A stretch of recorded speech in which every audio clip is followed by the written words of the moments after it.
তিন ম্যাচের সিরিজের দ্বিতীয় ওয়ানডেতে হারলেই প্রথমবারের মতো বাংলাদেশের বিপক্ষে ওয়ানডে সিরিজ হারের লজ্জায় পড়তে হবে অস্ট্রেলিয়ানদের। সেই চাপেই কিনা মিরপুরে টস জিতে ব্যাট করার সিদ্ধান্ত নিলেন জশ ইংলিশ।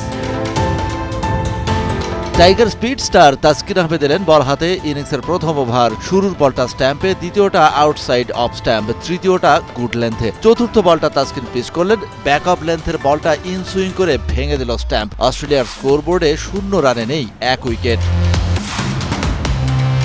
পরের ওভারে এসে অজি শিবিরে জোড়া আঘাত হানেন কার্টার মাস্টার মুস্তাফিজ। দ্বিতীয় ওভারের প্রথম বলে কুপার কালোনিকে লিটনের ক্যাচ বানালেন ফিজ। 0 রানে 2 উইকেটের পতন।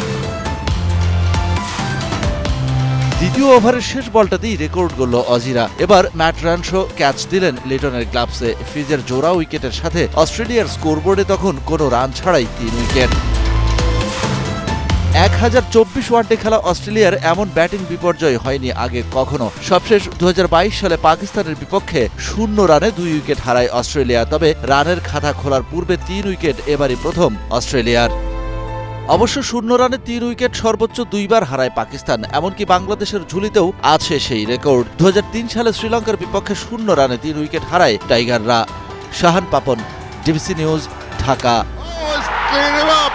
His shouldered arms and the ball has come back in.